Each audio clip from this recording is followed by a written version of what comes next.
Raríssimas, raríssimos e raríssimas, bom dia, René de Paula Júnior falando aqui no Radinho de Pilha, 9 de novembro de 2024, sábado. Sim, sábado, cá estou eu cumprindo promessa. Que promessa? A promessa que eu fiz ontem para vocês, porque ontem, ao invés de fazer não digo um balanço da semana, mas uma reflexão, ao menos, sobre uma semana tão conturbada, tão tamanha bolada nas costas, não é? Eu acabei não gravando e prometi que hoje eu estaria aqui ao pé do microfone, literalmente de pé, porque eu sempre gravo em pé para ver se as minhas perninhas cansam antes que vocês se cansem. E na sexta-feira eu acabei não gravando também porque alguma coisa me tirou um pouco fora de centro, me desestabilizou. Foi quando pela primeira vez eu me deparei com uma constatação de que já é perfeitamente possível pegar qualquer conteúdo meu, e meus conteúdos abundam, que é um verbo que eu acho bastante generoso, abundam por aí, tem textos, tem áudios, tem vídeos, tudo isso, inclusive tem a licença que eu pedi de copyleft. Você pode pegar o meu trabalho para de repente servir de base para alguma outra coisa que não seja comercial, tal, né? Então é tudo copyleft, está tudo bem.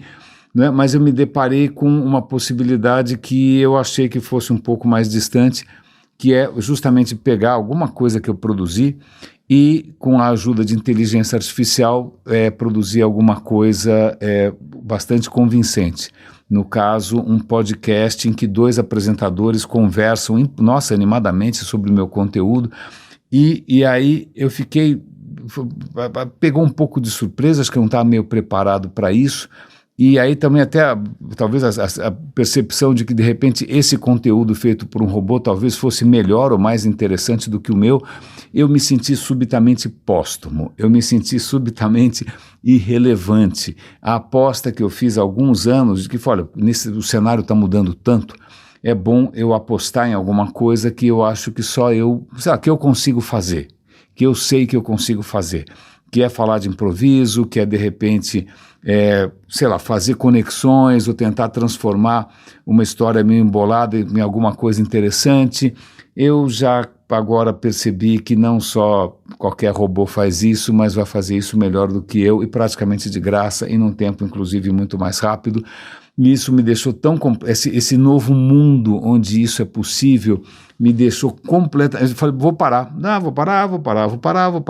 porque, cara, que sentido faz, né? Estou me sentindo aqui um Dom Quixote de La Mancha, quando eu posso, e já devo estar sendo, todos nós já estamos sendo substituídos por textos gerados por robô a partir da indicação de algum robô para chamar a atenção do robô do SEO. Então o que nós estamos fazendo aqui mesmo? Não é perfeitamente possível que se eu bater com as 10 subitamente alguém consiga criar um aplicativo que vai fazer um René eterno, um René forever, em que você até pode falar, olha, evite alguns temas, né? Não vamos falar aqui de religião, não vamos falar aqui mal de futebol, fazer um René domesticado, um René customizado. Eu sei que isso me deixou um pouco impressionado, mas eu estou me recuperando aos poucos aqui.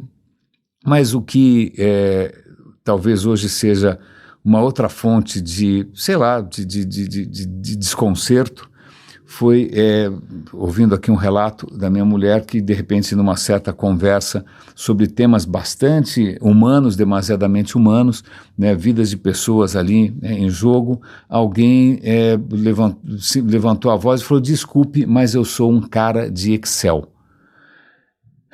Eu não sei se, eu não sei se eu tivesse ali no momento, eu falei, mas você já procurou terapia?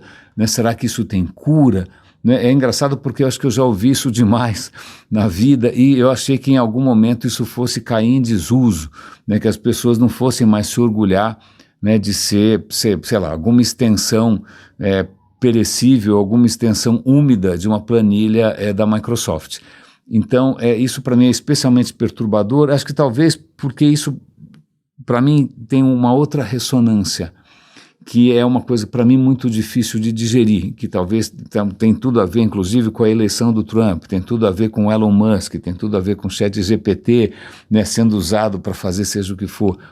A minha perturbação agora é algo com que eu vou ter que conviver ou de alguma maneira processar, e aí eu espero, olha, eu adoraria estar completamente errado, mas é a constatação, ou pelo menos a intuição, de que muita gente não se importa. Simples assim. Algumas pessoas se importam, outras não. É como se algumas pessoas tivessem um driver instalado e outras não, né? É como se algumas pessoas fossem, sei lá, só enxergassem em preto e branco e a outra enxerga cores. Como é que você consegue conversar com um daltônico com relação a algumas cores? Não é? Então, se bem que, veja, uma deficiência visual não se compara a uma deficiência dessas que muitas vezes implica em caráter, implica em o quanto você é capaz ou não de fazer coisas desumanas. Então, é a questão, faz tempo já que eu já devo estar martelando aqui na cabeça de vocês uma piada meio besta de que a culpa de tudo é do Excel, né, que na verdade a Microsoft, a hora que introduziu o Excel, ela deu a impressão que a gente tinha absoluto controle sobre tudo, né, que tudo era previsível, tudo era maximizável, que tudo era computável, né, só que ela esqueceu de avisar que as melhores coisas da vida não cabem numa planilha. As melhores coisas da vida não entram numa fórmula de somatória, né? As melhores fórmulas não andam num algoritmo, não. O Excel parece um pouco aquela... Eu vou dizer isso com uma certa propriedade, porque eu já quase fui engenheiro, e convivi muito com engenheiros, eu estudei engenharia por um bom tempo, mas uma certa prepotência de engenheiros que acham que eles conseguem resolver absolutamente tudo, né? Esquecendo, obviamente, que esse tudo é muito pequeno, né? Eles conseguem resolver aqueles problemas que engenheiros conseguem resolver, né? As coisas que cabem numa regra de 3, numa equaçãozinha, uma equação zona, né? Mas as coisas realmente complexas, os caras jogam a mão para cima e falam, não, isso é subjetividade, isso não me interessa, eu sou um engenheiro, eu sou um cara de Excel. Né? E aí eu cada vez que eu lembro que isso parece ser, sei lá, uma desculpa para alguma coisa, eu fico triste, né? Porque como é que a gente conversa se de repente algumas coisas que, sei lá, para mim, para você certamente também importam tanto, sei lá, pode ser o meio ambiente, pode ser a saúde da sociedade, né? Pode ser o bem-estar geral, se essas questões todas passam reto, passam batido, é como se o cara fosse absolutamente surdo, como se ele tivesse absoluta incêndio, ele não sabe do que se trata. E eu acho que, curiosamente, isso é mais frequente do que a gente imagina. É que ao longo da vida, mesmo que você nasça incapaz de sentir algumas coisas, você aprende a disfarçar. Você aprende a, de alguma maneira, transitar na sociedade, né, dando os sinais esperados nas situações convenientes. Não é? Mas quando a gente vê a facilidade com que sociopatas óbvios, como Trump, como Bolsonaro, como Putin, como essas figuras que são desalmadas, que não têm absolutamente coração nenhum, como essas figuras conseguem seduzir ou ter o aplauso de pelo menos metade, né, dos eleitores ou das pessoas, dá realmente o que pensar. Eu, especialmente, fico bastante... Porque o que acontece não é de que surgiu mais um sociopata, ele vai iludir todo mundo. Não, de repente ele representa, né? De repente muita gente sente necessidade sim de alguém mais autoritário ou de alguém mais insensível, né? De alguém que seja um pouco mais, sei lá, carismático, né? Vai fazer o que elas representam. Isso é uma coisa bastante perturbadora para mim, eu estou tentando lidar com isso. E, curiosamente, vocês vão me perdoar aqui sei lá, a inocência, de uma certa maneira, mas eu continuo seguindo um personagem que é o Steven Pinker. O Steven Pinker, ele é imagina, ele é um neurocientista, ele é um neurocientista, eu sei que ele é um cientista, também na área de linguagem, de neurociência, e também um pensador, e também uma figura pública e tal, e há muito tempo que ele vem advogando que, olha, vejam bem, está tudo indo muito bem, a gente só tem razões para ser otimista, a gente não tem nenhuma razão para desesperar, não é? Então, ele faz tempo que ele escreveu livros como Os Melhores Anjos da Nossa Natureza, né, em favor do iluminismo, sempre dizendo que, veja, não desesperemos, a humanidade está de alguma maneira evoluindo e tal. E aí, mesmo diante dessa vitória do Trump, que para mim é uma absoluta derrocada, é praticamente uma bomba atômica em cima de qualquer esperança, não é? O cara vai dar o link para uma organização. Como é que chama a organização? Jesus de Nazaré. Como é que chama esse negócio? A Sociedade Racional Otimista, que me faz me faz lembrar de um álbum do Tim Maia, na hora que o Tim Maia se encanta com uma sociedade esotérica completamente delirante, que era alguma coisa, como é que chama? Vocês lembram disso ou não? Ele tem músicas maravilhosas nesse álbum, mas são completamente delirantes. Eu vou localizar isso, como sempre eu vou deixar aqui na descrição do episódio, no radinhodepilha.com e tal, mas aí o Steven Pinker, sempre acreditando nessa questão do iluminismo e do otimismo, ele deu o link para essa sociedade racional, seja o que for e tal, e eu baixei um PDF, tem uma newsletter, obviamente para me inspirar, com histórias inspiradoras, e eu baixei o PDF, o caso empolgante a favor do otimismo, e ele vai me dar 5 tendências que é para realmente eu ficar super feliz, né? 5 inovações que vão transformar o mundo agora. Reatores nucleares em miniatura. Ok, energia, tá, eu entendo. Reatores nucleares em miniatura, energia limpa, tá, ok, mas para quem, quando, como, né? Está todo mundo sentado em cima disso há tanto tempo. Segunda razão para você ser otimista, jatos supersônicos. Claro, o Brasil tem 16 milhões de pessoas morando em favela e a gente está preocupado, vai ficar animado com jatos supersônicos. Adorei. Por que não? Aqui tem uma terceira coisa que é manipulação genética por CRISPR, que pode ser a cura de todas as doenças. Ok, tá. Quanto vai custar o tratamento? Quem vai fazer isso mesmo? Não é? Tem risco? Ou será que isso vai ser usado para fazer pessoas lindas? Né? Já que a gente é o país da harmonização facial, a gente vai ser o país da harmonização genética. Vão nascer todas xuxas. A gente vai fazer um monte de xuxa. Por último, quarto lugar, aqui tem brain computers, computadores no cérebro. Você deixaria Elon Musk pôr um chip no seu cérebro? Esse negócio não está indo bem. Eu nem vou comentar do Elon Musk, pelo amor de Deus, o cara apoiou o Trump delirantemente. E aqui o uso da inteligência artificial para recuperar os sentidos para quem teve alguma coisa amputada. Muito bacana, fico super feliz que ele esteja empolgado com isso, né? Enquanto tem alguém pensando em deportar milhões de pessoas, né? Enquanto tem alguém pensando em jogar pela janela os direitos reprodutivos das mulheres, enquanto tem alguém dizendo America First, né? Enquanto tem alguém aqui, maluco lá em cima, e inspirando os malucos aqui de baixo, né?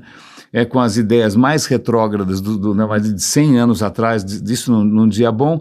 Então a vida fica relativamente complicada para o Renezinho aqui ser otimista, vocês me desculpem, a loja sempre tem alguma história que me empolga. Eu tenho aqui eu vou dar um link para vocês, uma conversa muito boa do nosso amigo Sean Carroll. Sean Carroll, maravilhoso, né? Ele é um físico, ele chama gente de todas as disciplinas para conversar com ele, e ele chamou um cara chamado Jonathan Birch. O Jonathan Birch, ele é praticamente um ativista, mas também um cientista, a favor do que ele chama de sentiência animal. Quer dizer, sentiência animal é a tentativa de determinar se os animais sentem. Ok, ele podia falar de consciência. Será que um cachorro tem consciência? Um gato? Meu cachorro tem, certamente tem, mas o do vizinho não, Mas assim, consciência. Ok, é complicado, consciência. Vamos evitar a questão da consciência, porque vai entrar várias outras questões aí no meio. Vamos pensar em sentiência. É sentiência que fala em português ou sem ciência? Sem ciência, acho que é o Bolsonaro que é sem ciência. Então vamos chamar de sentiência. Sentiência é quando você sente. Né, quando você tem até o que ele chama de valência, algumas coisas valem positivo, outras coisas valem negativo. Então, se você pega, por exemplo, você quer, sei lá, fazer uma comemoração qualquer e você resolve pedir lagostas, você vai no restaurante, tem um tanque com umas lagostas enormes, parece um troço pré-histórico, é um troço pré-histórico, né? Aí o cara pega a lagosta assim e joga dentro de uma panela de água fervente, a lagosta fica se debatendo como uma louca, né? A questão é, ela está sentindo alguma coisa? Eu não sei se eu faço parte daquela metade das pessoas que se importa, mas eu acho que tá, senão ela não estaria esperneando. Mas obviamente vai ter gente, sei lá, behavioristas, ou gente que acha que de repente a consciência e o sentimento são um monopólio do ser humano, que são feitos à imagem do Criador, ou seja, o que for, vão dizer não, isso é só um ato reflexo. São animais estúpidos, eles não têm... Quando você joga um caranguejo na água quente, quando você joga qualquer coisa na água quente, ele sente alguma coisa ou não. A conversa é interessantíssima, né? Tudo leva a crer que sim, né? Isso é uma gradação, lógico, uma bactéria não vai sentir a mesma coisa que um cavalo.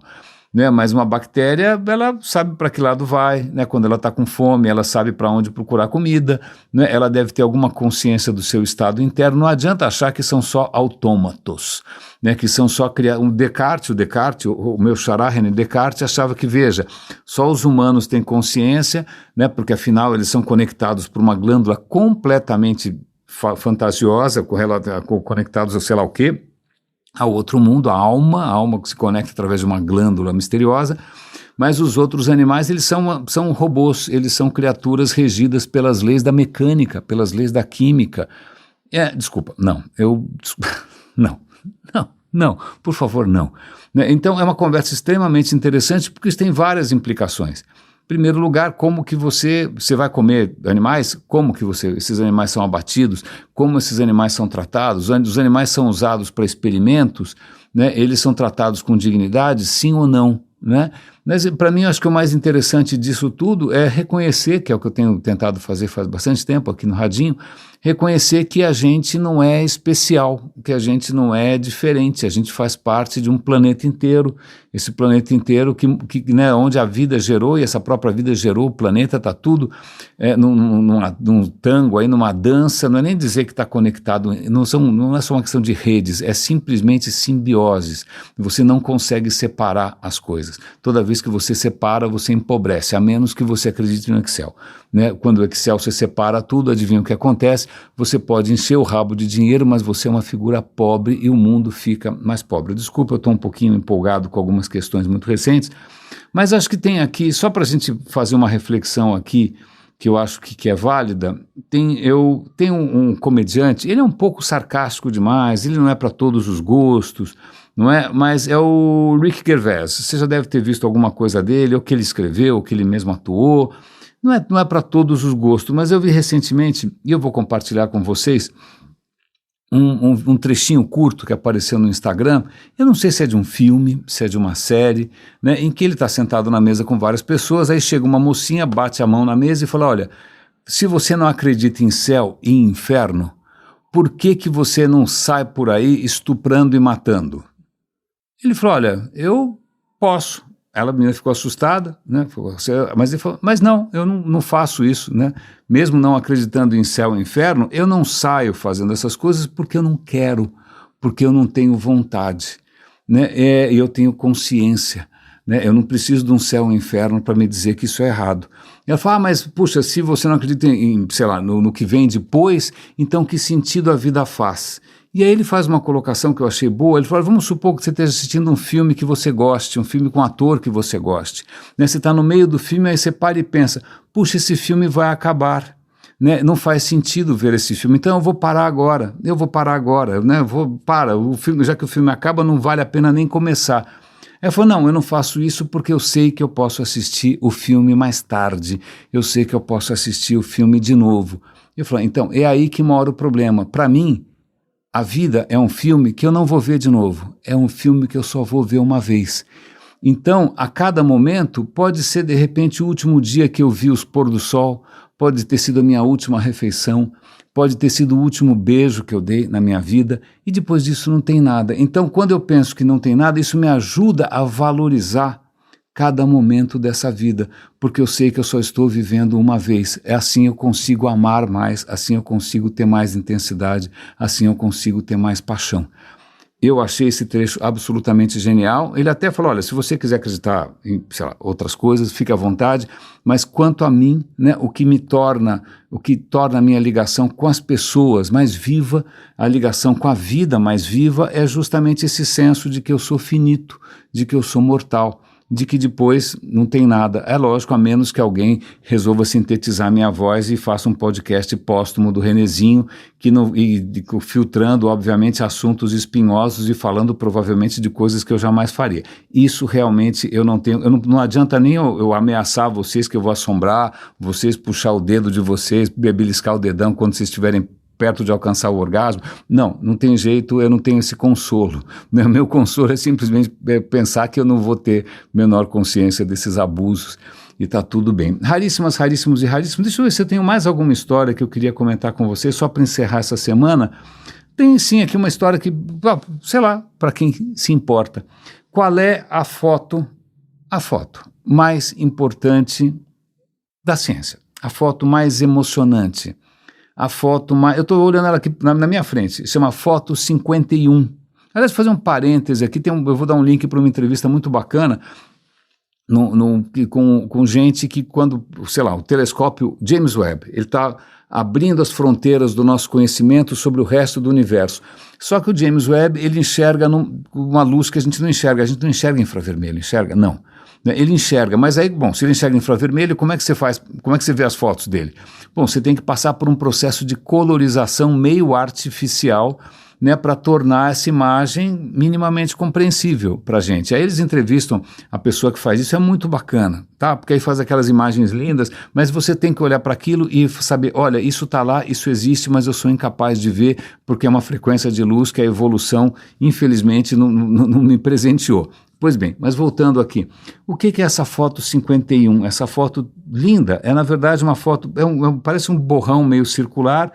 No meio parece um X feito de uns tracinhos. Será que é um logotipo giratório do Twitter, né? Será que o Elon Musk fez um logo no terremoto? Está tudo meio borrado. Não, essa foto é a foto que ajudou a identificar a estrutura do DNA.